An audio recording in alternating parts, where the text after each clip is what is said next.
Story number 8. Why evaluating the past may help America and the world from making the same mistakes. So the thing is that tomorrow, as we reflect on the lives lost, Memorial Day, let's try to remember some other things as well. Let's reflect on like I always try to tell people, if you track all of the pieces to the puzzle, if you sometimes pinpoint, this happens in every investigation, you have to pinpoint where the cause, where everything happened, and then you go to the effect of how everything has been affected. Women's issue, foreign relations, domestic relations, humanitarian aid, philanthropy, people's health, how people get in poverty. You go to one little ripple in time. You ask yourselves is, how did this happen? How come you take it years back? There was an urgency of unity in a country that feared God, with less resources, less access to education. Some of the founding fathers were probably, a lot of slaves were not even heavily educated, but they somehow managed to get to freedom. You look at all of the, you go back through all of the history of this country's existence.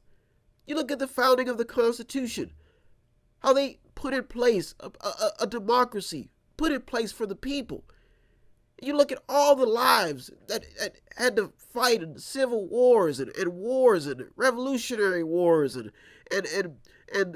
independence war. I mean, just all different types of conflicts that have been engaged in this country. Even when you take it back to even when they came over here, the wars that made the U.S. what it is today, from coast to coast. People migrating over here to better their lives. Hearing about America. Then you look at the border crisis. The fact that there are people dying in custody trying to find a better way to live. You can even reference the Bible. Some of the stories in the Bible, very interesting stories about how God promised people, not his people, it's amazing how we've evolved as a species, and then you have people, the people who are humanitarian aid workers. They're wondering where the help is, or why has our mindset changed? Why is, like, you look at, I was talking to some friends at the Postal Service, and they would always apologize to me when I was on the workroom floor, saying it didn't used to be like this, Brian. And I get concerned. I say, well, what did it used to be like? She says, well, there used to be a lot of hospitality, a lot of communication. Now everybody is going to work, collecting a paycheck, whether or not they're going to pay their bills. People are, like I said, children are out in the street. Parents don't care anymore. Some parents are just living it up. They're going out to the clubs, drinking themselves to death, thinking that everything's going to solve the problem. So we have to ask ourselves, how did we get to this point? When you have multiple resources, inventions being made every day. I mean, new discoveries, colleges, people being educated at the highest levels, maximum exposure. You have libraries, voluntary force, voluntary. There's no draft.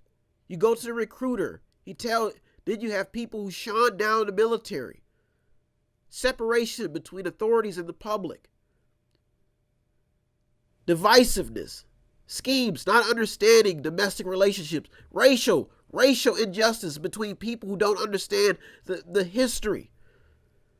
They're even talking about reparations. These stories are surfacing every week. It is amazing. It really is. But we have to ask ourselves, how did you track all the steps? You reflect. How do we get better? How do we overcome? Some local stories that made it in. More work is needed to secure major upgrades to the air base in Vienna. Coatesville sounds the alarm on Mahoney County's 911 system. Cheney High School students taking time out to learn and reflect on the Syrian refugee crisis. Folks, my time is up in this hour. We've got about 3 minutes left of the show. I Thank you all for tuning in. And like I said, I served. I hope you all have an excellent Memorial Day. My service to the country, it was limited to maybe 2 years. I got injured on active duty. I always try to take the time to reflect. It was the military is not an easy job. Anybody who serves this country knows it is not an easy job. You could never be paid enough, but you have to dig deep. I've seen sailors, I've seen them committing suicide. I've seen sailors driving the wrong way on the freeway because some girl upset them.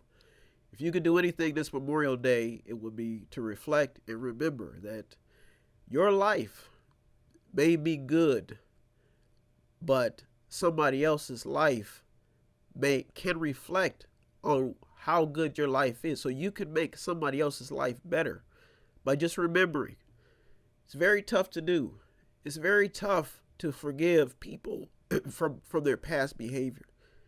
It's very tough to stick with somebody who's on the battlefield, to hold their hand through all of the adversity. It's very tough. Some people may not understand what that feeling is like. We're all guilty of something. But if you could do anything tomorrow, if you could do anything that is worth anything, it will be to reflect and be grateful and be thankful for the life that you have now, for the security, the safety of not only your family, but you have an opportunity to make the future better. So if you can do anything tomorrow for anybody, for even me, it will be just to remember.